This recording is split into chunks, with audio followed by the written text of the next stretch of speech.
nueva normalidad, estas son las claves para prevenir problemas de conducta en los jóvenes. ¿Cómo lo vamos a hacer? Pues lo vamos a hacer, como es habitual, a través de quienes son nuestros partners habituales y que se convierten en acompañantes muy especiales. Estamos en el webinar organizado por Recurra Ginso. Tiene por objetivo analizar las claves para prevenir problemas de conducta en los jóvenes, tanto en el entorno familiar como en el entorno escolar. Ahora más que nunca, en gran parte debido a la situación excepcional ocasionada por esta COVID-19 que todos estamos sufriendo, aunque ahora estemos sin mascarilla, lo cierto es que todos la tenemos como adosada ya a nuestra cara. Hemos de anticiparnos y hemos de abordar aquellos problemas que pueden interferir en ese correcto desarrollo de los jóvenes, que a fin de cuentas no dejan de ser otra cosa que nuestro futuro. Mi nombre es Constantino Mediavilla, soy periodista y lo que voy a intentar es coordinar a una serie de personas que son expertas en la materia, yo diría que auténticos gurús de los temas que vamos a abordar y que vamos a tratar. Desde su experiencia, yo me remontaría casi hace 10 años, que cumplen en enero, en la resolución de conflictos entre padres e hijos. Recurra Ginso vio la necesidad de comenzar a trabajar en la raíz de los problemas que daban lugar a dicha intervención. Hoy vamos a saber cómo es esa intervención y es por ello que entonces se decidió dar forma y crear Recurra Prevención. Es mucha la experiencia acumulada, prácticamente un tesoro, y va a salir a lo largo de la tarde sin duda alguna. Así que con el fin de tratar las problemáticas de la manera más transversal posible, expertos, como les decía, personas cualificadas procedentes de diversos ámbitos, tales como la administración pública, la educación o la salud, nos van a acompañar y vamos a discutir en 3 bloques diferentes temas relacionados con los jóvenes que preocupan y además ocupan también a nuestra sociedad. Es decir, que vamos a descubrir que hay vida real en este momento después o durante la pandemia, durante el COVID-19.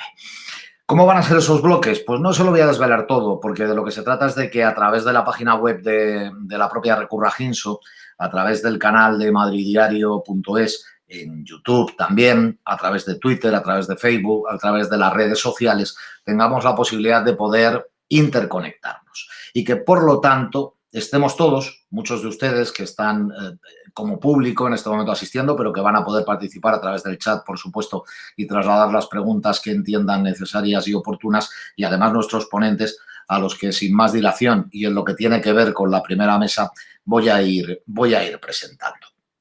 Le pido a Cristina, por lo tanto, que inicie aquí ese trabajo de trastienda donde todos y cada uno de ellos van a ir apareciendo en pantalla y vamos a tener oportunidad de conversar con ellos. Un primer bloque, titulado Violencia escolar y familiar.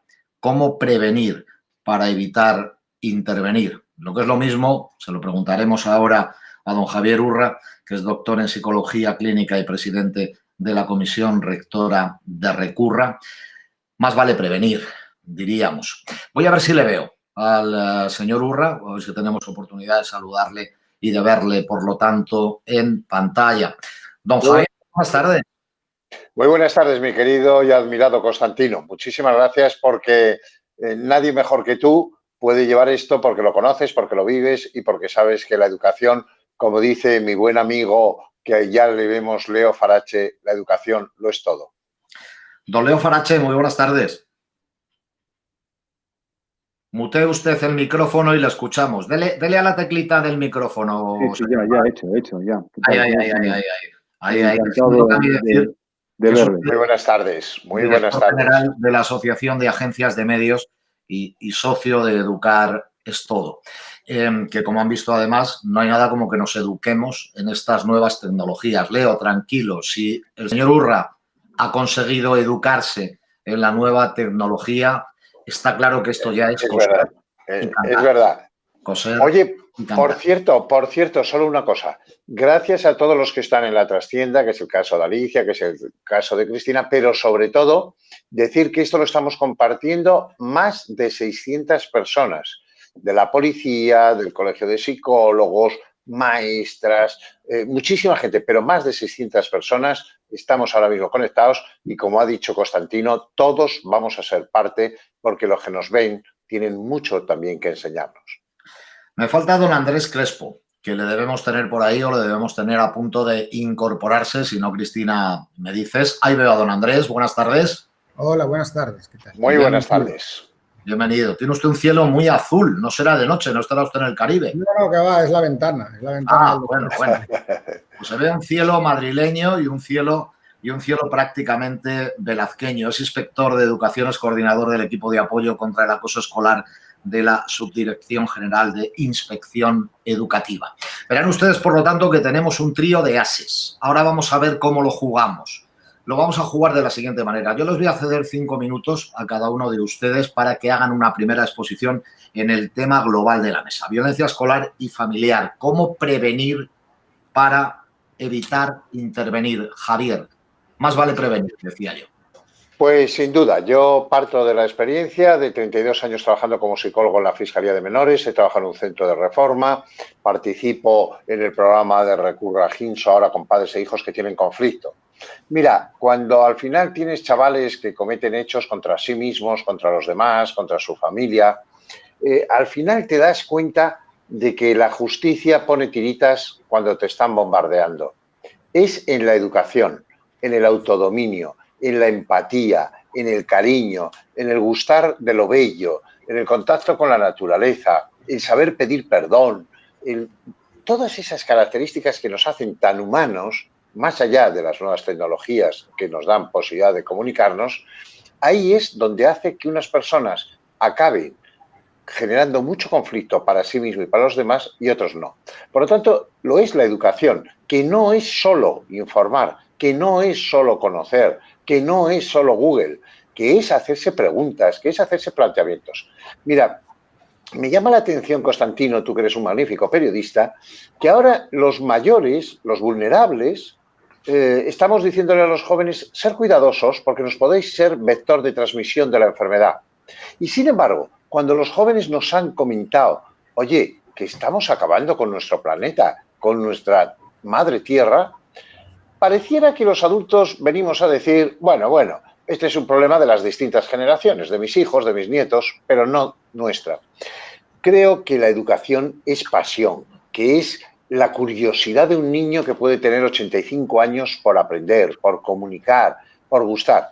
¿Qué es lo que más me apetece a mí esta tarde? ¿Lo que yo voy a decir, que ya me lo sé, o lo que van a decir mis compañeros y las gentes que nos hagan preguntas o den opinión tan interesantes? Me parece que eso es educar, querer desvelar los secretos, querer, como están haciendo ahora tantas personas, de los ámbitos de la ingeniería, de los ámbitos de la sanidad, de los ámbitos de la ciencia, que es desvelar las cuestiones, que es plantearnos de verdad de esta pandemia qué vamos a aprender. Mira, en el programa Recurra Ginso, 10 años, como has dicho, más de 850 chavales han pasado por nuestro Campus Unidos, 10 meses. Y hemos visto las dificultades que han padecido de educación padres e hijos, siendo que muchos padres lo quieren hacer bien. Y nos están viendo algunos de ellos. Y muchos hijos quieren a sus padres aunque no lo transmitan. Son fallas educativas. Por lo tanto, el planteamiento es esencial. Hemos de tener los mejores profesores. Hemos de tener un reconocimiento absoluto a lo que son lo esencial. Nos hemos dado cuenta que lo esencial es quien nos alimenta, quien nos cuida y quien nos educa. Y este es un momento y un reto esencial. Aprender de esta situación, anticipar nuevos hechos, proyectarnos en el futuro y no perder el amor a la historia, a la lectura, a la lengua, a la filosofía. Me parece que es esencial. Y desde luego atenerse a los tiempos como el que nos ha dictado Constantino.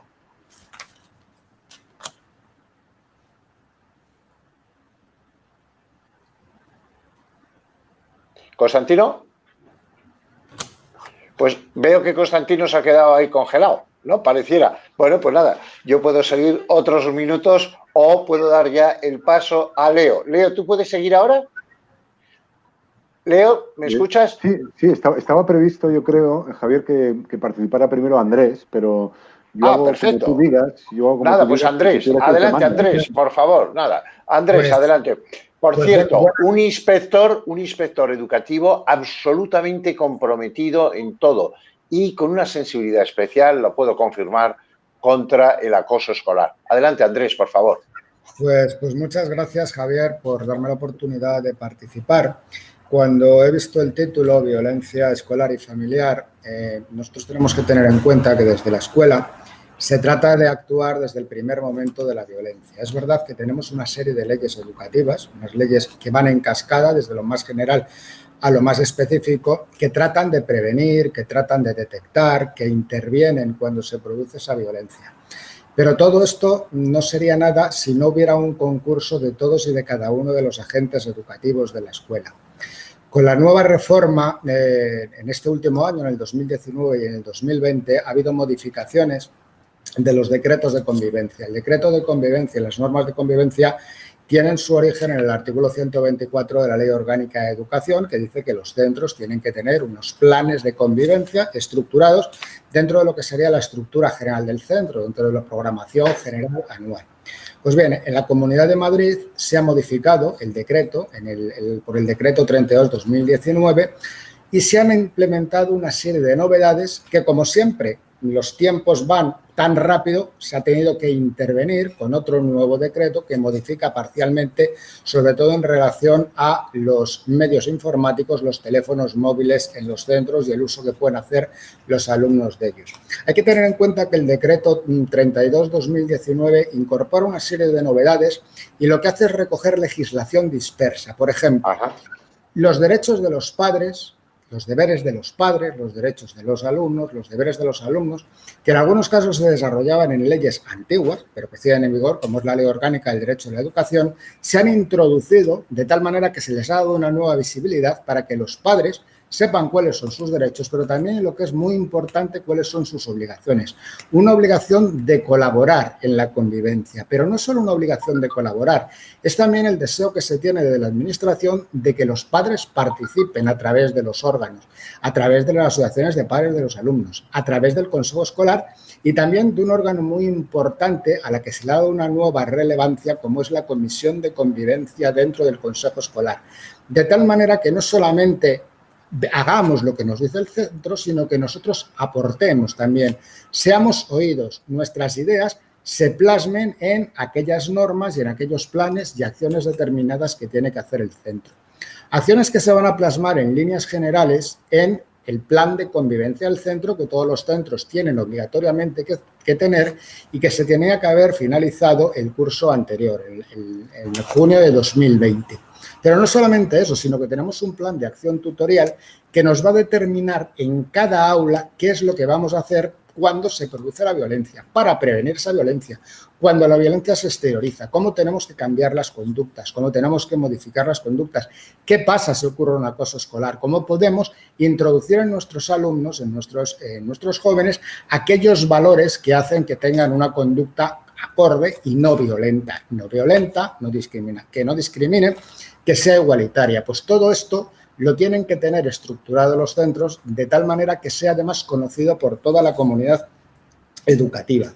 Entre otras novedades que también se incorporan ha sido, con la modificación de la estructura de la Comunidad de Madrid, la creación de una unidad de convivencia que ha venido a unir dos equipos, un equipo de convivencia y el equipo de apoyo contra el acoso escolar, cuyas funciones se generan, pues se trabaja fundamentalmente en el asesoramiento a los centros, en una intervención especializada, en una elaboración de materiales, en colaborar con otras administraciones a la hora de prevenir, a la hora de detectar la violencia en general, fomentar la convivencia y sobre todo intervenir también en temas, en colaboración evidentemente con el centro y con la inspección del centro, en aquellos temas de acoso que por su especial complejidad, por su especial relevancia, por su especial, en algunos casos incluso, ya que estamos en un medio de comunicación, por su especial resonancia social o de alguna manera pues ese problema que tienen algunas sociedades cuando ocurre un hecho violento muy determinado, pues se tiene que intervenir pues, quirúrgicamente en esos casos, pero en general en la prevención. Los padres, hemos dicho los padres, pero no solamente los padres, los profesores, los tutores, el personal de administración y servicios, La propia administración educativa, la inspección, todos ellos tienen unas funciones muy específicas recogidas en el decreto en cuanto a lo que sería ese fomento y esa aportación de ideas a la hora de que la convivencia en el centro se mejore. Otra novedad que se introduce también es que los alumnos se hacen partícipes de esas normas de aula, que es el último desarrollo del plan de convivencia. ¿Cómo queremos que nosotros, los alumnos, vamos a regular en aquellos aspectos que podamos, sin intervenir evidentemente o sin interferir en las normas generales del centro, que queramos que sea nuestra aula? Y se crea una nueva figura también que es muy importante, que es el ayudante de convivencia. En la normativa anterior se regulaba el delegado, se regula el delegado de clase, al cual se le otorgaban una serie de funciones en cuanto a la convivencia del centro. También a la Junta de Delegados, pero ahora se crea una nueva figura que es más flexible y polivalente. Aunque no se le llama delegado, sí se le llama ayudante de convivencia. Es decir, un alumno que refuerza más las acciones de convivencia dentro del grupo y que colabora con el tutor y que colabora con el delegado del grupo. Evidentemente, el decreto también tiene que trabajar sobre aquellos temas que son específicos cuando la convivencia se rompe. Es decir, el decreto tiene que prevenir, tiene que detectar, hay herramientas de detección, pero también tienes que intervenir. Es decir, esto sería una especie del derecho sancionador de la convivencia, un derecho punitivo, igual que ocurre en otros campos del derecho. Se interviene ya quirúrgicamente cuando se produce esa violencia, una violencia física, una violencia verbal, violencia contra las personas, contra las cosas, contra el profesorado, uso indebido de medios de comunicación, uso indebido de teléfonos móviles, acoso escolar presencial, acoso escolar cibernético. Pues evidentemente el decreto determina una serie de faltas y una serie de sanciones y una serie de procedimientos en función de los hechos que han ocurrido. Forma parte también de todo este entramado, que no me quiero extender porque el tiempo es limitado, lo que sería el protocolo de acoso escolar, que es un ámbito específico del equipo de apoyo contra el acoso, que forma parte de esta unidad de convivencia, que es una actuación específica de análisis de los hechos, pero no solamente en cuanto a análisis de los hechos y toma de decisiones, sino también cómo vamos al final del protocolo a intervenir para mejorar. Es decir, por un lado, se determina a priori qué es lo que se tiene que hacer por todas aquellas personas que intervienen a la hora de detectar un caso de acoso, ya sea presencial o cibernético, pero no nos quedamos en este caso, es acoso o no es acoso, y ahí terminamos, se sanciona o no se sanciona, sino de lo que se trata es de actuar de tal manera que esas conductas se modifiquen, se corrijan, se pueda prevenir y trabajar en situaciones posteriores y se interiorice esa serie de valores positivos, como he dicho antes. Evidentemente, esto se puede desarrollar de la forma que quieras. Pues oye, Andrés, muchísimas gracias, pero ya ha retomado Constantino, por lo tanto, coge la batuta Constantino. Muchísimas gracias, Andrés. Muy bien. No, te lo agradezco, Javier, y la voy a coger con esta mano, si te parece, para hacer un movimiento lento. Esto es lo que tiene Internet y esto es lo que tienen las nuevas fórmulas, pero estaba escuchando a Andrés con muchísimo interés y sobre todo me he perdido a Leo, que no sé si Leo ha tenido oportunidad. No. Leo no, le he dado la palabra a Andrés, hemos vuelto a retomar como estaba y entonces Leo todavía no ha hecho uso de la palabra. Yo te estaba esperando a ti, Constantino. Me vais a permitir, Javier y Andrés, que sea yo quien tenga el placer de dar la palabra a Leo, porque si educar es todo, qué mejor que escucharle durante esos 3-4 minutos. Venga, Leo, adelante. Bueno, muchísimas gracias. Antes que nada, gracias por invitarme y me gustaría saludar a las personas que estoy viendo que están en el chat desde Sevilla, Asturias, Brasil, Madrid, Barcelona, a Francisco, Patricia, Diego, Sayón, Mercedes, yo qué sé, Luis, Rosa. Es la única forma de acercarnos un poco más. Como decía Constantino, pues esta nueva normalidad nos obliga a estar un poco alejados, pero también muy cercanos. Nos podemos imaginaros ahí al otro lado de la pantalla. Agradecimientos por invitarme a esta jornada, a hablar un tema tan interesante. En realidad, lo que se nos invita, yo creo, a todos es a pensar, a reflexionar, en realidad a filosofar, como diría Fernando Savater, ¿no? Dice que la filosofía es un ejercicio de razonar, ¿no? El título de esta mesa, Violencia escolar y familiar, cómo prevenir para evitar intervenir, pues en realidad nos invita a hablar sobre un problema que cada una de las personas que lo sufren lo viven como un problema individual, cada una de las personas y cada uno de los convivientes, ¿no? Hablando de acoso escolar, pues como seguramente saben la mayoría de las personas que nos acompañan, pues 1 de cada 5 alumnos, niños escolarizados sufren acoso escolar.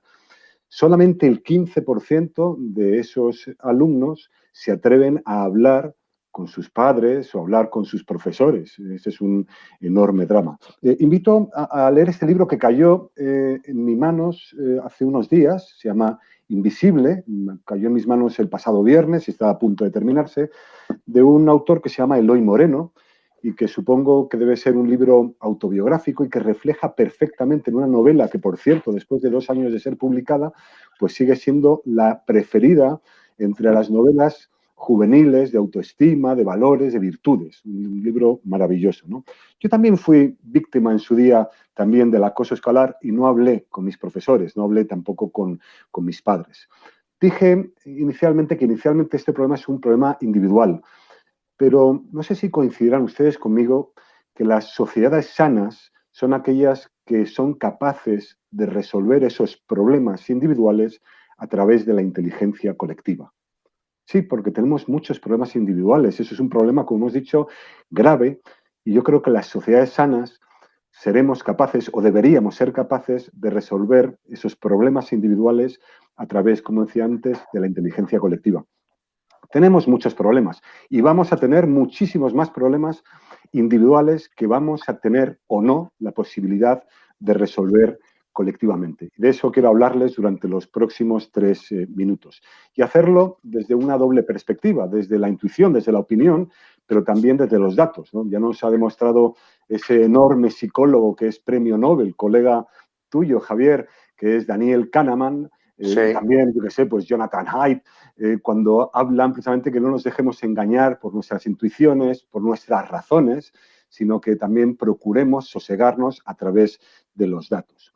Debo decirles que hace un año la conocidísima empresa de mochilas, de maletas, que se llama Toto, que es una empresa colombiana, pero que opera en todo el mundo, pues tuvo a bien realizar el primer estudio sobre la percepción que tenemos los españoles sobre el bullying. Hay muchísimos estudios, pero yo creo que ese es el primer estudio que se ha hecho sobre la percepción que tenemos los españoles sobre el acoso escolar, sobre el bullying. Y fíjense, curiosamente, la casi totalidad de los españoles decimos, el 93% de los españoles decimos que efectivamente que es un tema de gran importancia en el que toda la sociedad debería involucrarse. Es decir, que esa opinión que yo expresaba de que los problemas individuales se solucionan a través de un programa colectivo también es una opinión contrastada por la mayoría de los españoles. Y debo decir que es un problema colectivo porque el 76% de los profesores dicen que el acoso escolar les impide desempeñar normalmente sus clases. 3 de cada 4 profesores dicen esto. Por lo tanto, nos encontramos ante un problema individual que es un gran problema colectivo. ¿Y quiénes debemos involucrarnos en esto? Pues todos, como estaba diciendo antes Andrés.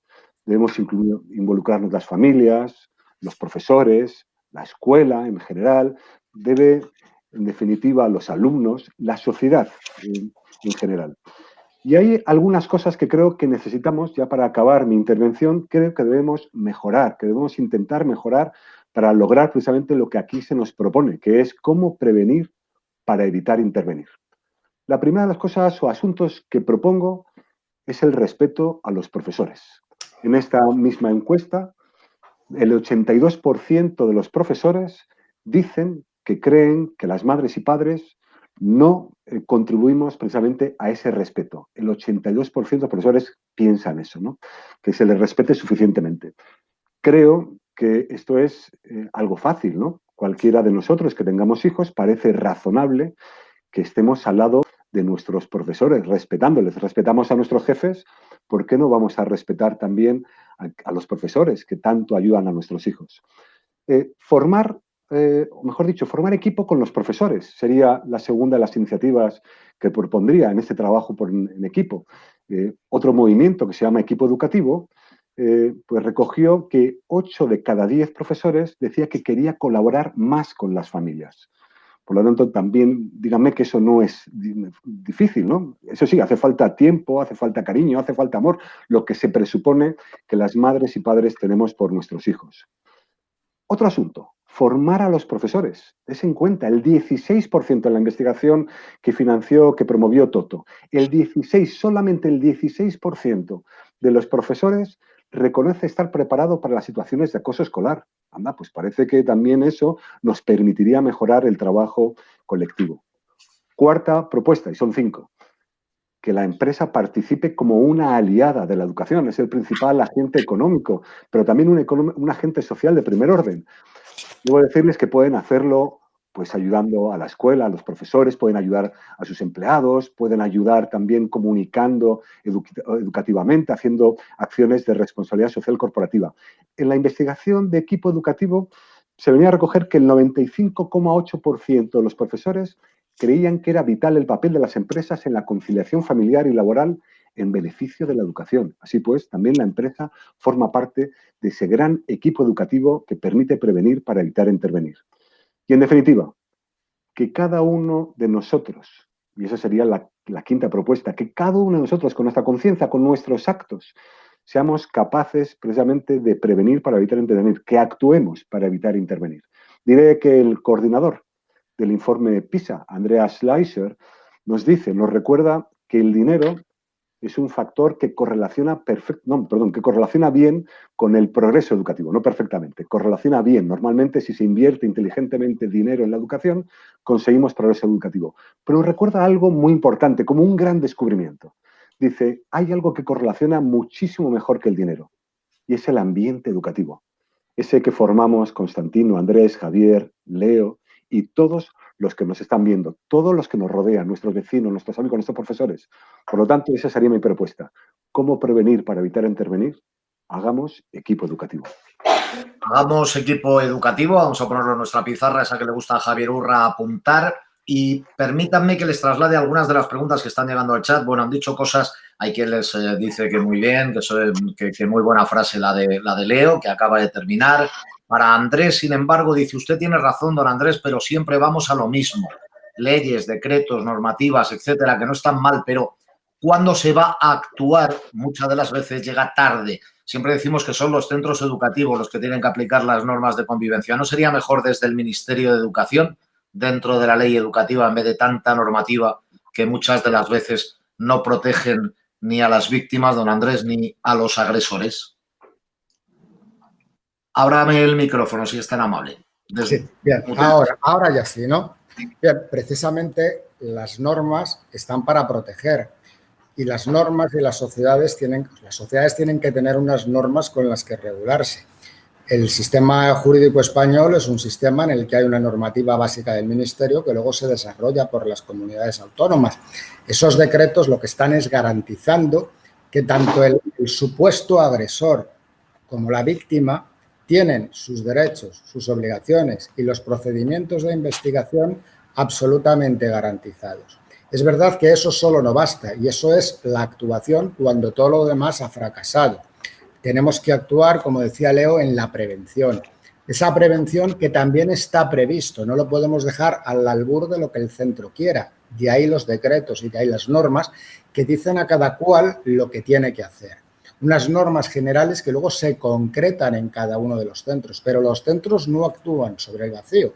Los centros actúan con lo que les dice la ley, con lo que les dice un mandato de los gobiernos, en este caso de la Comunidad de Madrid, pero todas las comunidades autónomas tienen sus propias normas que, de alguna manera, unas y otras son parecidas y que tienen que responder a una legislación básica, que nos van a determinar qué ocurre cuando esa convivencia se rompe y qué tenemos que hacer para aquel que ha sido, de alguna manera, agredido física, verbal o moralmente.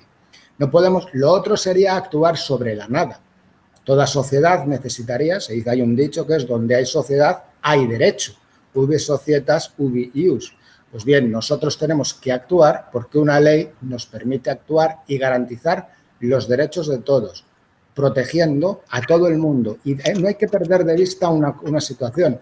Estamos hablando, en la mayoría de los casos, de menores de edad, que son personas especialmente protegidas en relación a sus derechos. Entonces, todo este entramado jurídico está para prevenir, para detectar y para intervenir cuando ocurre el hecho violento o el hecho dañino para una persona. Ahí, si se me permite ahí acompañar un poco a las palabras de nuestro inspector, de Andrés, yo creo que cuando hablamos de violencia escolar, la violencia no se genera en la escuela. La escuela es el fonendoscopio de la sociedad. Y los chicos que violentan y que son matones vienen de ciertos entornos, de ciertas familias, de ciertos problemas que les hacen además ser víctimas también, porque no son chicos queridos, son chicos respetados desde el miedo. Y la víctima, como decía antes Leo, muchas veces calla a los padres porque no sabe si eso va a repercutir positivamente.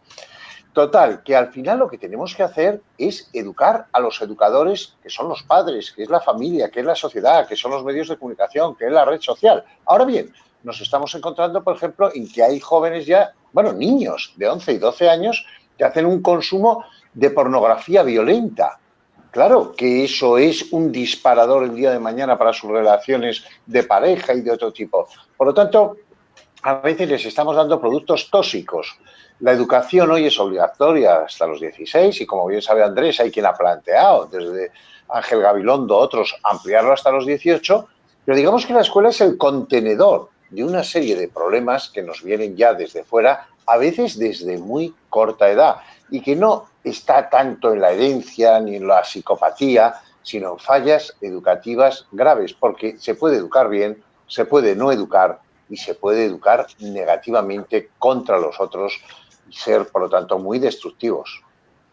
Vamos a una pregunta muy rápida, les pido ya titulares prácticamente. Leo, ¿cómo afectan las nuevas medidas de sanidad a la convivencia? ¿Puede haber o puede dar lugar, titular, a más situaciones de acoso, lo que estamos viviendo en este momento? Muteamos. Perdón, Constantino, gracias. No. Decía que seguramente sí, nuevas formas, ¿no? O formas más sofisticadas, indiscutiblemente. Es decir, que nos encontramos ante un entorno y, como estaba mencionando ahora mismo Javier y anteriormente Andrés, pues claro, los que son acosadores, después silenciar el acoso por parte de los que son espectadores del acoso, que es también una práctica pues muy habitual y la que en realidad deberíamos hacer concienciar cuando hablamos de la educación transversal. Pues claro, si los que son espectadores del acoso pues participan activamente en denunciar el acoso, pues seguramente este sería más difícil de llevarse a cabo. Pero sí, digo, si es en titular, sí, seguramente sí. Ahí nos queda el titular, don Andrés, otro titular. ¿Hasta qué punto se hacen responsables las escuelas de un caso concreto de ciberacoso? ¿A veces se intenta escurrir el bulto? Vamos a ver, eso se oye, se intenta escurrir el bulto. No, la escuela, primero, no le interesa a nadie escurrir el bulto, segundo, tiene una responsabilidad muy grave si escurre el bulto. Es decir, que todo esto, cuando se denuncia un caso de ciberacoso, que es un acoso en la red, y más en estos momentos, la escuela tiene obligación de intervenir. De hecho, en los tiempos de confinamiento, lo que se dan fundamentalmente, al no haber ese acoso físico, ese acoso de contacto, ese acoso presencial, son actuaciones a través de la red. Las actuaciones a través de la red no ocurren en el centro, pero eso no quiere decir que la escuela pueda inhibirse. Es más, la escuela tiene un mandato obligatorio de intervenir en el ciberacoso, aunque no se produzcan en la escuela. Los decretos, el decreto de convivencia de la Comunidad de Madrid, igual que el decreto anterior y la ley de autoridad del profesor, que fue el primero que recogerlo, han abierto las acciones que tiene que realizar la escuela en relación a los actos que no se producen en el centro. Cualquier acto que afecte a la vida escolar, y entendiendo vida escolar como un concepto más espiritual que la presencia física en un mero entorno determinado, tiene que intervenir el centro y, por tanto, en el ciberacoso, aunque se produzca en casa, interviene. Lo que pasa es que las responsabilidades, evidentemente, y como decía Javier, ahí la responsabilidad no es lo mismo que un acoso, un ciberacoso, se produzca en el centro que se produzca dentro del ámbito familiar. Dentro del ámbito familiar está bajo la supervisión de los padres. No es lo mismo que un alumno en clase de química o en clase con un ordenador del centro acose a otro que lo haga desde su habitación por la noche. En los dos interviene el centro, los dos es sancionable, pero las responsabilidades en que pueden incurrir padres, centros y alumnos, evidentemente, son distintas. Todas están contempladas tanto en el decreto de convivencia como en la legislación general civil y penal, evidentemente, en función del tipo de acoso que se realice. Si me lo permite, don Andrés, y aprovecho ya para despedirle y agradecerle que nos haya acompañado, porque vamos a pasar a la segunda mesa. Si me lo permite, don Leo, también, creo que lo van a entender los dos, que sea quien nos acompaña de mayor edad, quien pueda poner el punto y final con un sencillo titular a esa violencia escolar y familiar, es decir, cómo prevenir para evitar intervenir. Javier Urrasón no llega, 40 segundos. Bueno, pues 40 segundos me parece, primero, gratitud a los compañeros. La palabra gratitud es esencial para los niños. 2, responsabilidad. Hay que responsabilizar a los niños de sus actos, de sus compromisos, con sus hermanos, con sus compañeros de colegio. Se tienen que poner del lado del que puede ser víctima. Ese tiene que ser un gran apoyo. Tienen que ser valientes contra el agresor. Y luego, aceptación cero. Tú lo sabes, que en Nueva York se hizo un estudio y donde había muchos grafitis se acababan rompiendo los cristales y acababa habiendo mucha violencia porque nadie corregía lo mínimo. Y es importante las formas. En el programa Recurra Hinso no se admite la violencia de hijos a padres, de padres a hijos ni entre iguales. Pero tiene que ser con cortafuegos desde el primer minuto. No se admite. El respeto es esencial. Gracias, Javier, gracias, Leo, gracias, Andrés, por haber estado con nosotros. No os perdáis lo que viene ahora, pasáis a ser público asistente, podéis participar en el chat, pero vamos a ver cuáles son los desafíos de la enseñanza en esta nueva normalidad. Voy a aprovechar, si me lo permiten, que estamos en directo a través de la página web de Recurra Hinso, de Hinso Prevención, que nos están viendo, y repaso Bilbao, Córdoba, Sevilla, Perú, Brasil, que nos están dejando sus comentarios, que son muchos, que lógicamente queremos que todos los que nos acompañan puedan intervenir de la mejor manera posible y también trasladarle sus cuestiones y sus preguntas, que nos vayamos a interpretar esa nueva normalidad. Vamos a saber en este segundo bloque cómo gestionar emocionalmente la vuelta a las aulas, es decir, aquello en lo que estamos, tanto por parte de los profesores como de los padres y también de los alumnos, los cuales, por cierto, también muestran su preocupación recientemente por esa incertidumbre generada a raíz de esta nueva modalidad que todos nos estamos acostumbrando, que es la modalidad de enseñanza híbrida. Carmen Guaita, muy buenas tardes. Muy buenas tardes. Profesora, durante unos cuantos años, ¿no? ¿Cuántos en la docencia? 40. Desde que nació, prácticamente. Escritora. Yo te agradeceré que en esta segunda mesa no digas eso de el de mayor edad. No, en esta no, porque ya está claro que la más joven es usted. Docente en centros de formación del profesorado de la Comunidad de Madrid, docente en la Universidad de Padres. Madre mía, qué lujo. Sofía Álvarez Viéitez, bienvenida, buenas tardes.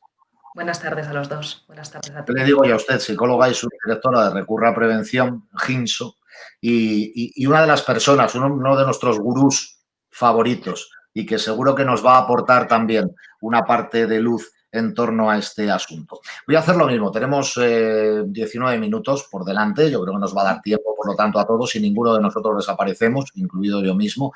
Vamos a, si me lo permite Carmen, a empezar por Sofía y vamos a pedirle, por favor, que nos haga una breve introducción sobre esta cuestión. El desafío real de la enseñanza ante esta nueva normalidad, Sofía, ¿cuál es? Bueno, yo creo que el desafío de la enseñanza es la enseñanza de la vida, lo que nos está enseñando a todos nosotros esta nueva situación, que es a priorizar y a poner sobre la mesa qué es lo que realmente es lo importante. Tal vez deberíamos haberlo aprendido antes, pero si no lo aprendemos ahora, tal vez ya no lo hagamos nunca. Estamos a tiempo, te dejo la palabra por coger lo que acaba de decir Sofía de aprender eso, si no nos ha dado tiempo, después de tantos años de experiencia, Carmen. No te he oído bien, Constantino, pero yo creo que estamos a tiempo siempre. Las generaciones se renuevan.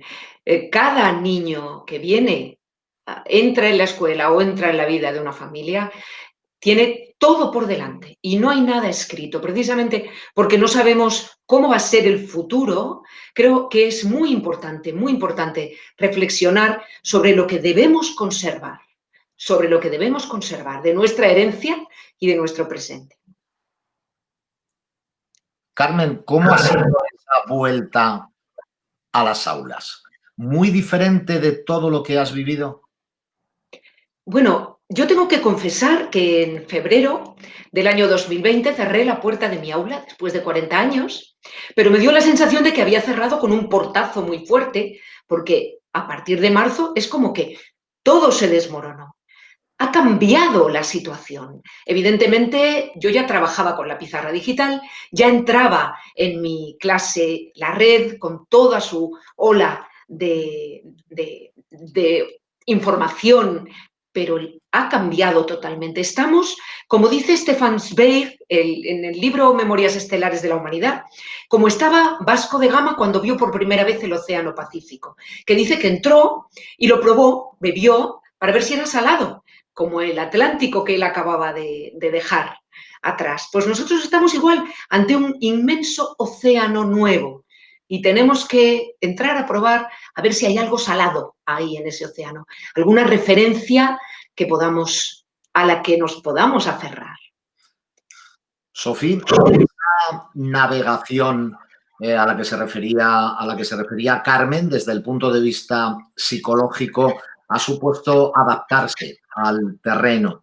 Cuéntanos un poco tu caso, ¿no?, particular. ¿Cómo lo estás viviendo desde un punto de vista psicológico?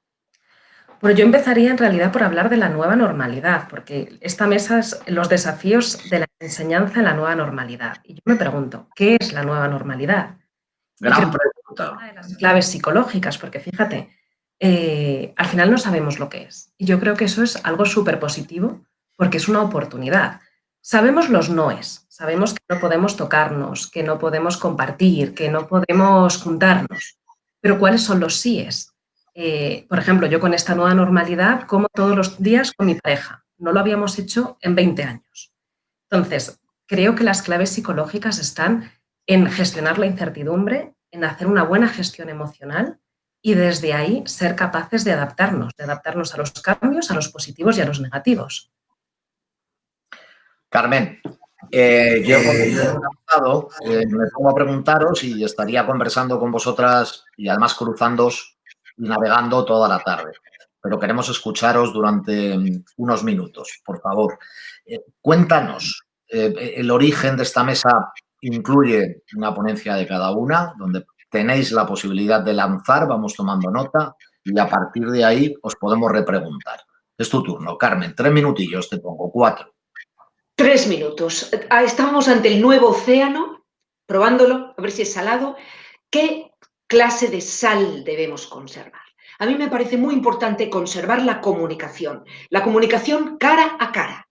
Debemos luchar por ella precisamente porque cada vez es más complicada y es muy importante, tanto para el alumno como para el hijo, la mirada a los ojos, la proximidad, la certeza de que el educador le dice, estoy aquí para ti. En el prólogo del libro Memorias de la Pizarra, Fernando Savater, es un libro mío, tengo el honor de que Fernando Savater, que ya lo ha citado aquí Leo Farache, escribió el prólogo y él escribió, seguimos, hay gente que se rasga las vestiduras porque seguimos haciendo algunas cosas en educación igual que hace 200 años, pero es que seguimos haciendo el amor igual que hace medio millón. Él no se refería a los métodos porque evidentemente hay que cambiar cuando cambia la realidad, hay que cambiar muchas cosas. Se refería precisamente a la comunicación cara a cara y por ella hay que luchar. Lo segundo por lo que hay que luchar es la ética del educador. Se ha referido a ella ya Javier de una manera muy brillante. Nuestros hijos, nuestros alumnos nos miran, nos están mirando constantemente. Y es un enorme desafío ético mantener el pulso de ese ejemplo que debemos dar. El tercer punto es la dignidad. Parece una palabra muy antigua. No lo es en absoluto. La persona, el educador que se respeta a sí mismo, educa bien. Quien es capaz de comprender que la autoridad deriva de la responsabilidad y aplicar, explicar dónde están los límites y cuáles son las normas, educa bien. Quien es capaz de ver la dignidad de ser humano, del niño, de la niña, del adolescente, por muy conflictivo que pueda ser, que tiene delante, educa mejor. Así que esta dignidad es muy importante, mantenerla bien. Lo siguiente sería la trascendencia, hoy como ayer. en Atapuerca como en el siglo XXII, todo lo que haga el educador, todo tiene significado, todo suma o resta, nada es indiferente. Así que hay que tenerlo muy claro, pensarlo. Lo siguiente es la vocación. Una vocación no es una llamada desde lo alto, una vocación es la llamada que nos están haciendo ellos ahora. Y nos están diciendo, si tú estás confuso ante este nuevo mundo, imagínate yo que tengo que empezar a explicármelo, acércate a mí, sepárate, tú, padre, profesor, sepárate tú de tu móvil y de tu pantalla y mírame a los ojos, escúchame. Y lo último es la capacidad, porque tenemos que ser capaces de tomar las riendas de la educación en un mundo tan complejo como este. Los niños, sobre todo los niños, son filósofos y son poetas, y lo siguen siendo. Lo que ocurre es que se dan cuenta muy pronto de que a nosotros su filosofía y su poesía no nos importa, porque estamos inmersos a hitos del tiempo y del dinero. Pero si nosotros, los educadores, los adultos, somos capaces de comprender esto, escucharemos a los filósofos y a los poetas, que lo seguirán siendo hasta que a ellos les empiece a importar más que nada el tiempo y el dinero. Y entonces nuestro proceso educativo prácticamente habrá terminado. Así que en este nuevo océano en el que estamos hay mucha sal, y hay que ir a por ella, hay que encontrarla. A mí me gusta mucho utilizar para cosas muy concretas, quiero decir en este caso. Sofía, si volvemos a las memorias de la pizarra y teniendo en cuenta que te doy paso para tus 3 o 4 minutos y que nos cuentes, de esas memorias de la pizarra, ¿cogerías lo primero el borrador y quitarías algo? ¿Me preguntas a mí? A Sofía. Ah, es que no te oigo bien. Sofía, yo no borraría nada, no. Creo que lo que ha pasado y lo que hayamos aprendido o lo que hayamos hecho bien o mal debe quedarse precisamente para que de vez en cuando podamos mirar por este retrovisor, ¿no?, que deberíamos tener y recordar aquello que ha sucedido anteriormente. Vale, es tu turno, te escuchas. 3 minutos, ponnos las claves, sin mojarte mucho en el océano, pero tú eres de mojarte. Bueno, yo empezaría por hablar de la incertidumbre. Es decir, la incertidumbre ha estado presente siempre, ha sido un compañero del ser humano desde el principio de los tiempos y a pesar de ello es algo que no nos permite sentirnos cómodos, que nos trae angustia, que nos trae inseguridad. Sin embargo, antes la incertidumbre tenía más que ver con algo que estaba por llegar, ¿no?, como en un futuro un poco más lejano. Esta pregunta de ¿dónde te ves dentro de 5 años? O no sé, a los jóvenes, ¿querrás tener hijos el día de mañana? Sin embargo, ahora la incertidumbre se ha convertido en el aquí y en el ahora, es decir, en el hoy, en el mañana, en la semana que viene. Los que vivimos en Madrid, por ejemplo, ¿nos van a confinar? ¿No nos van a confinar?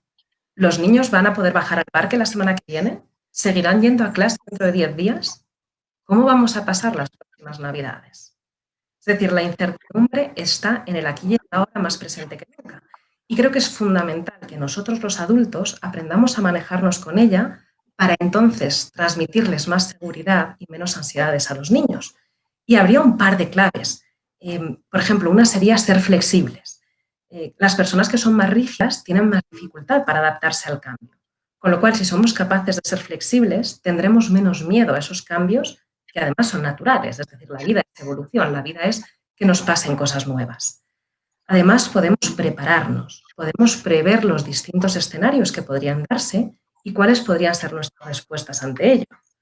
Por ejemplo, ahora ya no nos pilla de nuevas. Esto nos pilló de nuevas en el mes de marzo. Ahora podemos plantearnos escenarios. ¿Qué pasa si nos vuelven a confinar? Si volvemos a la educación online. ¿Qué pasa si tengo 2 hijos pero sigo teniendo un solo ordenador? ¿Cómo podemos plantearnos, sin obsesionarnos, los distintos escenarios? Podemos empezar a tener previstas algunas respuestas que nos sirvan.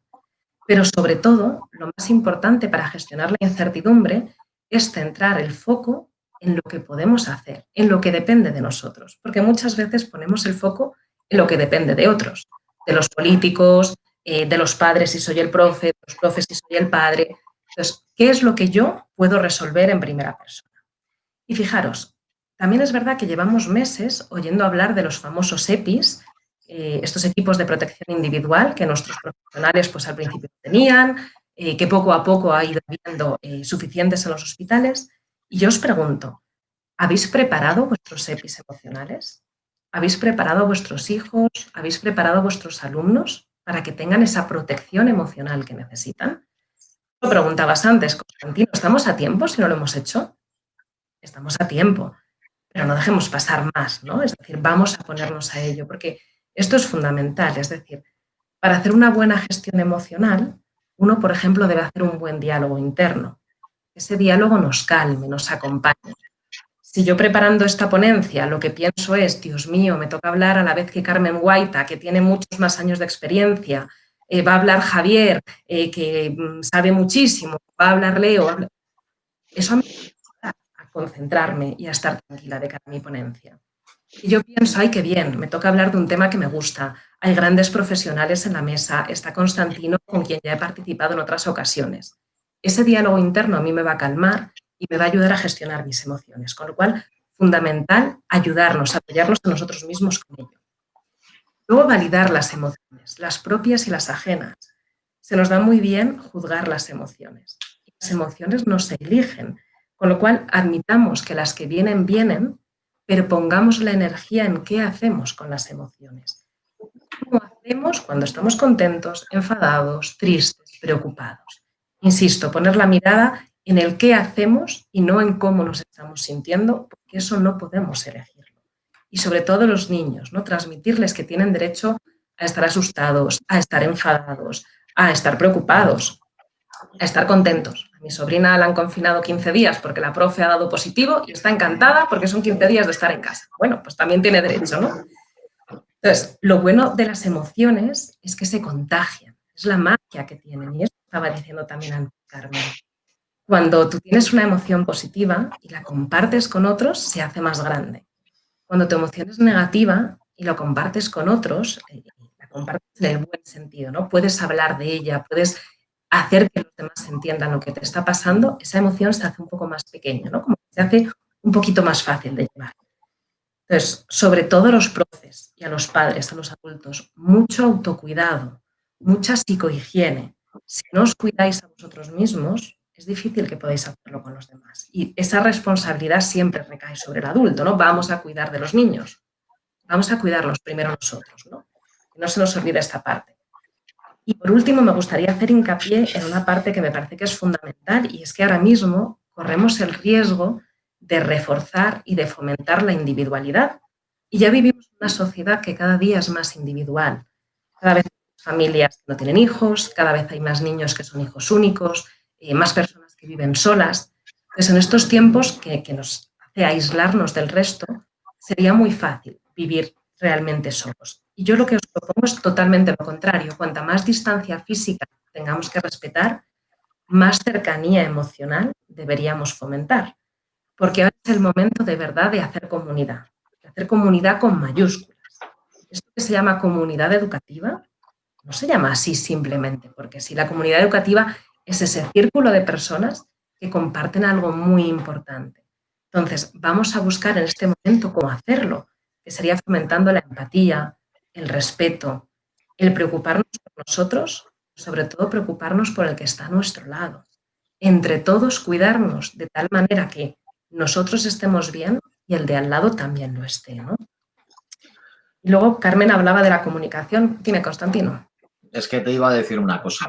No sé si Carmen coincide conmigo. Yo te estoy escuchando y me estoy sintiendo tremendamente satisfecho de ver que has citado a Javier, a Carmen, a Leo, me has citado a mí, cosa que agradezco, y has hablado de incertidumbre. Yo estaba pensando en el principio de incertidumbre y pienso que has dado una lección magistral de cómo, gracias a lo que has pensado, ese principio de incertidumbre en tu caso se ha desvanecido. Y eres capaz de contar las cosas como las cuentas. Tengo que pasar a Carmen. ¿Por qué? Porque aún no siendo la mayor de la mesa, que soy yo. Empatamos, que cumplimos años el mismo día. Eso ¿En es verdad. serio? Eso es verdad, sí, eso me han dicho antes. Sí, es verdad que la voy a pedir que cierre. Y la voy a pedir que cierre con algunas de las palabras que estoy viendo aquí, algunos de los comentarios muy elogiosos, Carmen, que te están dejando en el chat, ¿no? Sobre esa nueva comunicación, sobre cambiar la mirada, sobre hacer todo eso. Pero lo que tiene que ver también con esa nueva normalidad. Alguien dice incluso, no exageremos. Mi pregunta es, para cerrar, ¿es para tanto, Carmen?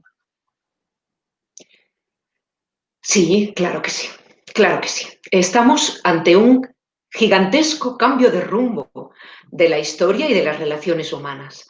La idea de las EPIs emocionales, Sofía, bueno, es que me he quedado ahí, o sea, te he escuchado la maravillosa ponencia entera, pero es que me parece que tienes tanta razón, tanta razón. Hay tantas cosas que tenemos que proteger en una sociedad muy digitalizada, muy tecnologizada, en la que solo importan los resultados. Cuando yo hago una búsqueda en un buscador de Internet y pongo París, inmediatamente me salen 1 millón de referencias. A mí me da igual el proceso, cómo hayan llegado esas referencias a la pantalla. Me da igual, no tiene ningún sentido y, sin embargo, soy educadora y mi trabajo no es el resultado, es el proceso. Así que hay que ir a por esa protección del proceso. En ese proceso están las emociones, está la comunicación, en ese proceso está el ser humano que crece, que se desenvuelve, que se desarrolla y que está esperando que nosotros le acompañemos en ese proceso. No solamente que intervengamos, como dice el título de nuestra webinar, en el resultado, si no es buen resultado, si no nos gusta el resultado. Es un trabajo del proceso. Así que me parece, bueno, me ha parecido muy interesante. Gracias, Sofía, me ha encantado compartir esta ponencia contigo. Pero bueno, al proceso, Constantino, ese sería el título. Muchísimas gracias, Sofía.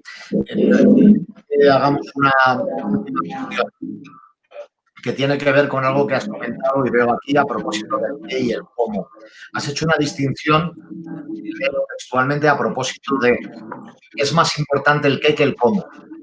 ¿Siempre o no siempre? No, no siempre. Vale. Mucho menos. De hecho, en lo que último que yo iba a haber añadido de la comunicación, lo que iba a decir es que lo importante es el cómo. ¿Qué más da lo que digas si no lo dices como tienes que decirlo?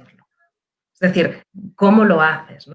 Al final, ¿sabéis esta frase de Humberto Eco que decía algo así como somos aquello que nuestros padres nos enseñaron mientras no intentaban enseñarnos nada? Ahí es el cómo y no es el qué. Es cómo lo hacen en el día a día. 7 segundos. 5, 4. 7 segundos. Es que necesito tomar este hilo que acaba de lanzar Sofía, porque me parece tan importante. Cuando decimos mi hijo no me escucha, ¿cuántas veces hablas con él solo para regañar, solo para dar órdenes? Tenemos que provocar nosotros, con las batallitas, con las confidencias, con las emociones, con los sentimientos, el diálogo cara a cara. Así que el cómo estamos ante ellos es lo más importante, sí. De hecho, yo añado solo una cosa a lo que dice Carmen, y es que cuántas veces hablamos a los hijos y cuántas veces escuchamos de verdad a los hijos. Qué placer escucharos. Espero que ustedes todos, quienes nos están viendo, más de 700 y pico tenemos ahora mismo, estéis como yo, disfrutando y aprendiendo, educando y venciendo esa incertidumbre que a todos, especialmente a quienes no somos como vosotros gurús en esta materia, afortunadamente, de la educación para vosotros, aprendamos y tengamos la capacidad de también aprender a comunicar tranquilamente. Carmen, un placer. Sofía, muchísimas gracias. Gracias. Vamos a pasar a nuestra tercera mesa. Son las 6 de la tarde y 2 minutos. Y por lo tanto verán ustedes que desaparecen, pluf, pluf, Carmen, y desaparece también, Sofía. Estamos viendo lo que nos estamos encontrando en una nueva normalidad. Estamos analizando de la mano de Recurra, Ginso, Prevención, esa nueva normalidad, esas claves para prevenir problemas de conducta en los jóvenes. Y estamos, por lo tanto, llegando a la recta final para después poder extraer toda suerte de conclusiones. Voy a tener que ceder la palabra, en cuanto que sea posible, a quienes van a ser nuestros últimos invitados de la tarde. Por un lado, Carlos Benedicto, que es director de Proyectos, Estudios e Innovación de la Asociación Ginso, que además me va a ayudar y me va a dejar que tome un poco de agua, porque ahí le tienen, Carlos Benedicto, que tiene aspecto, como ven ustedes, de galán de telenovela y es uno de esos personajes que sabe muchísimo, muchísimo más de lo que a veces cuenta. Don Carlos, buenas tardes, bienvenido. Muy buenas tardes, Constantino.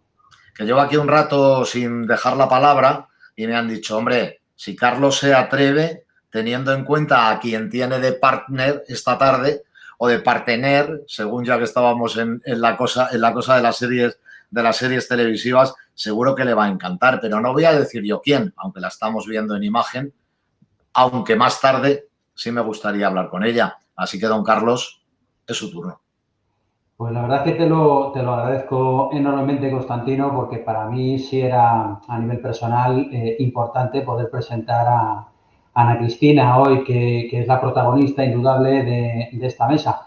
Nosotros queríamos desde la asociación dar un papel fundamental también a la infancia en el sentido de la vulnerabilidad y de lo que implica la pandemia, la nueva normalidad con un colectivo especialmente vulnerable.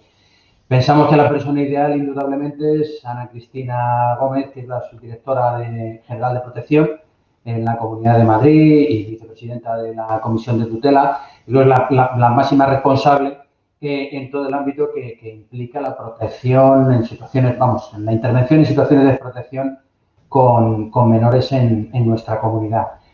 Como decimos, quería introducir un par de temas que luego va a retomar, ampliar y profundizar, por supuesto, Ana, y es un poco pues cómo ha afectado lógicamente esta situación de pandemia a todos aquellos recursos colectivos vulnerables y recursos, familias, profesionales, dispositivos que intervienen con ellos, ¿no?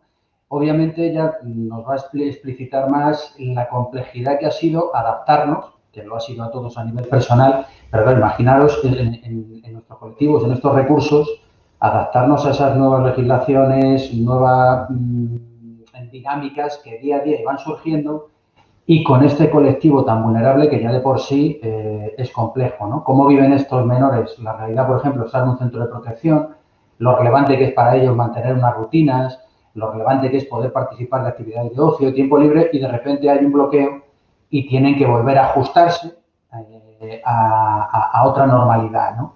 Que ya es muy, muy complicado.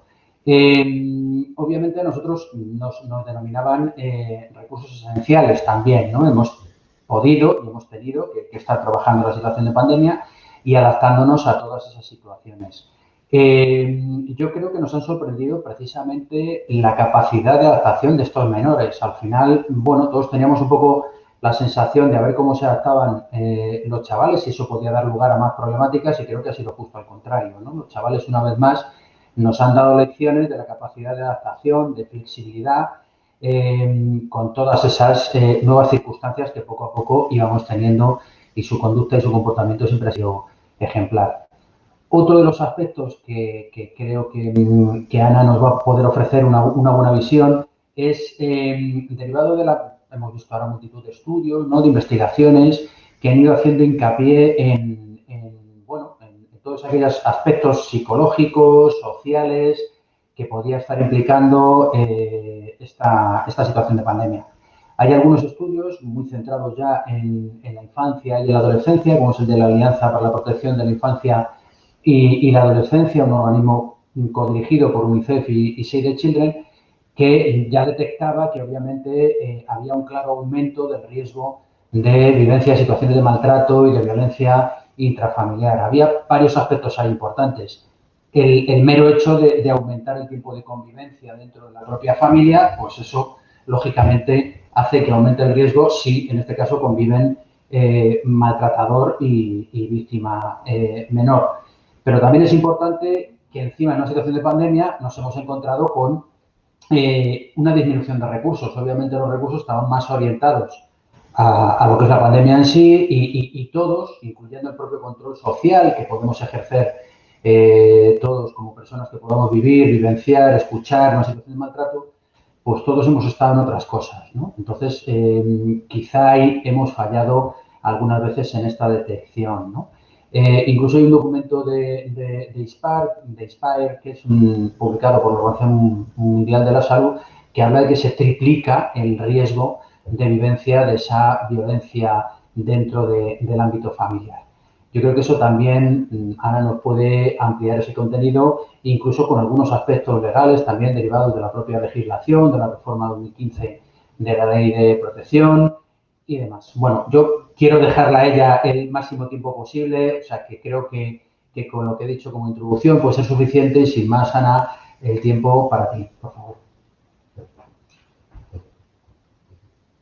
Pues buenas tardes a todos y muchísimas gracias por la invitación, Carlos, que ha sido el que ha invitado directamente, pero a recurrir a Ginso, porque la verdad que me ha encantado participar. Como era la última, he tenido la suerte de poder escuchar a todos los intervinientes y la verdad que ha sido estupendo escuchar, porque hemos oído cosas muy interesantes en las distintas mesas, ¿no? Cosas además que, bueno, pues como un poco decía Javier Urra, que al final la escuela es donde se ve un poco el reflejo de esa sociedad, ¿no? Como también pasa en el sistema de protección, ¿no? Y es un poco lo que queremos hablar esta tarde, ¿no? No olvidarnos, como decía Carlos, de esa infancia más vulnerable que está dentro del sistema de protección a la que estamos atendiendo tanto los profesionales como las propias familias acogedoras, ¿no? Yo sí que me parece importante tomar el punto de partida. ¿Qué pasó cuando llegamos al estado de alarma? ¿Qué ha pasado en esta nueva normalidad a la que todos nos estamos acostumbrando con los EPIs emocionales y no emocionales? ¿Y cómo hemos llegado hasta aquí, ¿no? ¿Cómo estábamos preparados como sistema de protección? ¿Qué teníamos antes y qué está suponiendo ahora o qué ha supuesto en el estado de alarma y después en esta nueva normalidad? Y yo creo que ahí es importante situarnos en lo que decía Carlos, ¿no? El punto de partida, yo creo que para el sistema de protección donde nos encontrábamos eran esas reformas legales del año 2015. Unas reformas que fueron muy importantes para el sistema de protección, sobre todo por lo que nos decían, ¿no? La necesidad de poner en el punto de mira el interés superior del menor, la necesidad y el derecho de los niños a ser escuchados y a ser oídos, todos esos derechos a la infancia regulados y sobre todo también pues regulaciones importantes en cuanto a los jóvenes con trastornos de conducta, los adolescentes con trastornos de conducta y la regulación que se hace de los centros donde se trata a estos menores dentro del sistema de protección y sobre todo una modificación sustancial del sistema de protección a la infancia. Yo creo que la ley del 2015 nos dijo algo muy claro, una herencia fundamental que es transformar el sistema de protección de un sistema en el que los niños vivan en acogimiento residencial a que pasen a vivir, a tener el derecho a vivir en familia. Y ahí nos situábamos además también no solamente en estas leyes, sino también bueno, pues dentro de lo que era la Agenda de Desarrollo Sostenible y lo que está siendo, ¿no? 2030. Y ahí se nos hablaba de muchas cosas, se nos habla de la necesidad de hacer una sociedad más inclusiva, donde los niños y las niñas tengan derecho a participar, tengan derecho también a una sociedad más justa, más inclusiva. Todo eso estaba ahí cuando de repente nos ha llegado la situación de crisis del coronavirus y nos ha hecho como dar un parón en seco, ¿no? Además, también yo, bueno, pues tener en cuenta informes importantes, ¿no? El informe ARUPE, que todos los años sale, donde nos habla de la situación de pobreza infantil, de tasas muy elevadas en España, de tasas que alcanzan más del 29% de situación de pobreza infantil. Y ahí es donde nos encontrábamos en este momento en el que nos ha llegado un tsunami de la pandemia, nos ha llegado la crisis sanitaria y el sistema de protección tiene que seguir dando respuesta a todo esto que teníamos antes, pero ahora transformado por esta situación que efectivamente ha influido, ¿no? ¿Y cómo ha influido, no? ¿Cómo ha influido? Que yo creo que, bueno, pues ahí eh, no solamente los centros de protección, yo creo que Carlos lo has descrito muy bien, cómo ha sido toda esa influencia, cómo ha sido esa adaptación. Yo desde aquí también creo que hay que hacer ese reconocimiento a todos los profesionales de los centros de protección y de los centros de ejecución de medidas judiciales. Creo que han sabido responder a esa situación, que han atendido la situación de los chicos, que los chicos y las chicas que están en los centros también han vivido una situación muy peculiar, pero que también yo creo que se han adaptado perfectamente y eso ha sido muy positivo. Yo creo que, salvo situaciones muy concretas, en general tenemos una lectura muy positiva de lo que ha sido esta etapa. Ahora nos toca en incorporar en esta nueva normalidad todas las salidas hacia el exterior, toda esa volver a tomar la normalidad, volver a la escuela, pero seguir teniendo que utilizar en los centros las adaptaciones que hemos hecho de medios telemáticos, todas esas adaptaciones también, incluso con las propias familias biológicas. Nos preocupa mucho ahora en el sistema de protección cómo trabajar con las familias biológicas, ¿no? Con las familias en las que tenemos que trabajar desde los centros de protección y a veces ahora, pues con estas limitaciones que, por ejemplo, tenemos en la Comunidad de Madrid, ahora es difícil que puedan estar un fin de semana y observar cómo ha ido esa convivencia familiar, si es posible un retorno familiar. Se nos estancan muchos procedimientos en ese sentido, ¿no? Luego también yo creo que toda la parte de prevención y de valoración de las situaciones de riesgo y situaciones de desprotección nos ha preocupado mucho, ¿no? Nos ha preocupado sobre todo el ver que efectivamente se ha incrementado y yo creo que hay informes, como ha puesto de manifiesto la Fundación ANAR, pues al final se refleja que ha habido una mayor violencia intrafamiliar. El poder detectar todas esas situaciones que se han agravado de conflicto familiar, el poder ver también las situaciones de adolescentes o de jóvenes ya cercanos a la mayoría de edad y no tan jóvenes, con edades de 11 y 13, familias desbordadas por conductas de estos chicos que al final no es más que un trabajo con las familias para poder abordarlas, o también ver situaciones de familias que tienen niños muy pequeños, bebés, y que en estas situaciones de vulnerabilidad, con estos altos índices de pobreza, pues no pueden atender, ¿no? Y por otro lado, yo sí que quería hacer referencia, bueno, pues a las familias acogedoras, ponerlas también en valor, ¿no? Creo que nosotros al principio de la pandemia decidimos hacer un estudio, preguntarles a las familias, hacerles una encuesta de cómo se encontraban, de qué les estaba pasando, de en qué podíamos ayudarlas, sobre todo a las familias alternativas, ¿no? Que son las familias que seleccionamos la Comunidad de Madrid y otras comunidades autónomas como entidad pública de protección de menores, ¿no? Y en general nos hemos llevado, pues, no la sorpresa, porque estamos acostumbrados a que las familias acogedoras son familias excelentes, pero sí la situación de que las familias se han encontrado bien, han tenido más tiempo para estar con los menores en acogimiento familiar.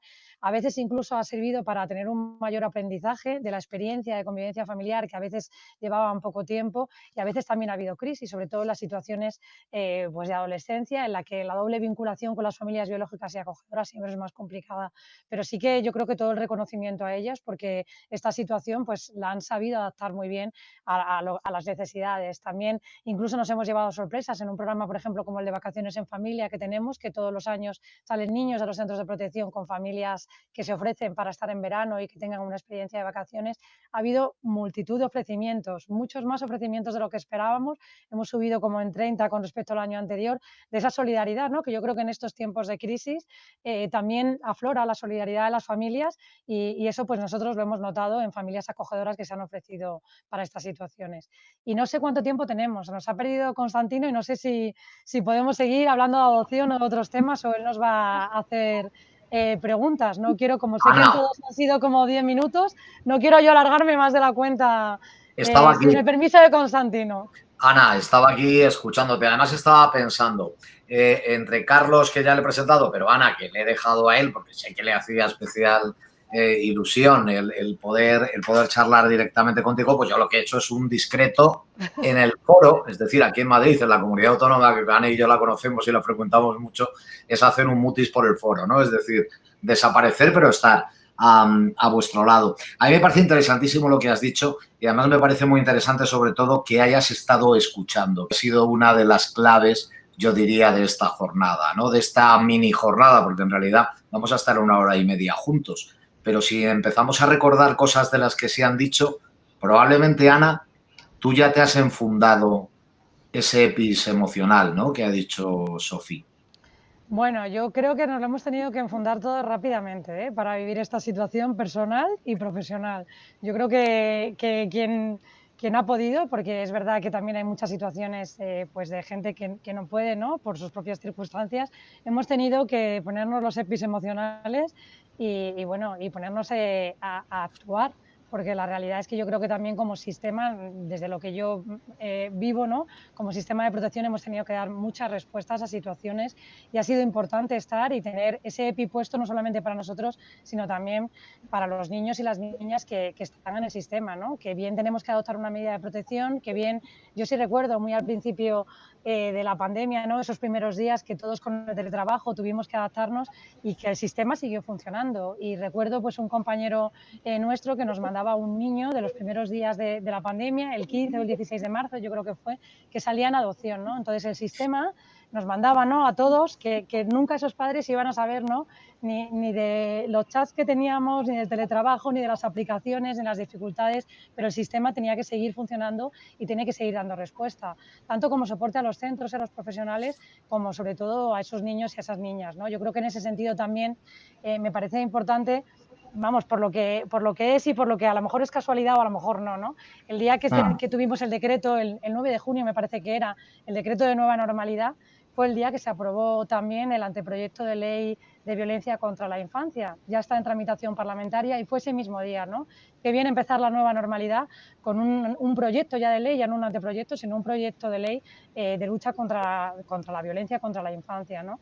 Que dice además cosas muy importantes de la necesidad de toda esa detección, de todos esos casos de situaciones vulnerables, de cómo tenemos que comunicar, no solamente los adultos, sino también los niños, cómo tienen que comunicar todas esas situaciones de violencia contra la infancia, que hay otras leyes específicas, pues por ejemplo, de violencia contra la mujer, y no teníamos una ley propia para los menores víctimas. Y yo creo que es muy importante saber que en esa normalidad tenemos también este objetivo de caminar hacia esta ley de protección contra la violencia contra la infancia.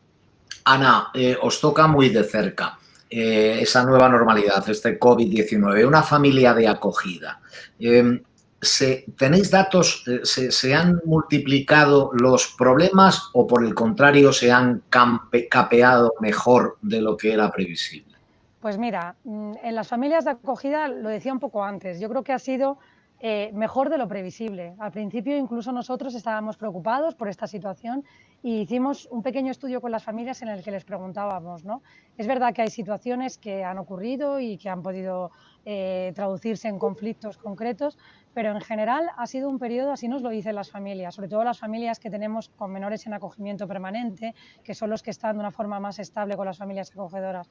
Lo han vivido como un encuentro, como un periodo, pues al final de conocerse más, de convivencia familiar, de los niños también, los niños de protección, muchas veces los niños que están en los centros y en las familias acogedoras tienen muchas dificultades de aprendizaje, les cuesta el colegio y han podido tener la oportunidad de estar con sus padres, sus padres de acogida, en un contexto pues más tranquilo, más de conocimiento mutuo, y ha sido positivo. Más educadores, estoy leyendo el chat ahora, perdona Ana, mientras que te estaba escuchando, pero me dicen, más educadores de familia para los niños en riesgo y así, de alguna manera, prevenimos ese mundo delictivo al que se pueda luego incorporar uno de estos chavales. Fundamental. Yo creo que la ley del 2015 nos hablaba de la necesidad de regular el riesgo como elemento fundamental. No hablemos solo de desamparo, hablemos de riesgo también.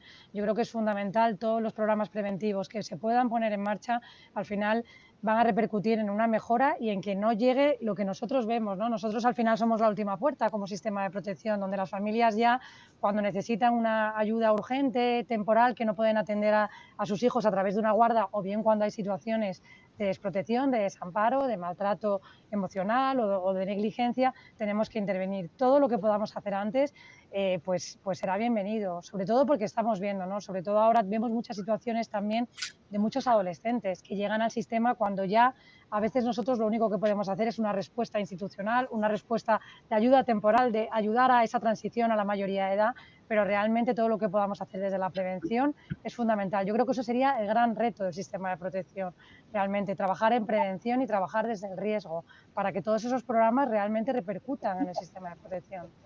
Fíjate, Raquel Guerrero, desde Murcia, dice que te estaba escuchando, en mi familia somos familia acogedora y entiendes y ves la vida de otra manera, ¿no? Y incide en algo que tú has dicho, compartiendo tiempo y compartiendo espacios. Algo que a priori se intuía como una dificultad, en muchos casos se ha convertido en un ejercicio de generosidad a futuro, ¿no? Es decir, de compartir mucho más de lo que habías compartido hasta el momento. Qué curioso, ¿no? Nos deja, por lo tanto, una situación tremenda, yo decía antes, pero es para tanto, y entonces me echaba todo el mundo encima, pero ¿cómo no va a ser para tanto? La propia Carmen Guaita, que no deja de ser un crack, decía, pero ¿cómo no va a ser para tanto si estamos prácticamente ante, bueno, voy a poner yo unas comillas, la revolución industrial, cierro comillas, ¿no? Es un cambio radical, Ana.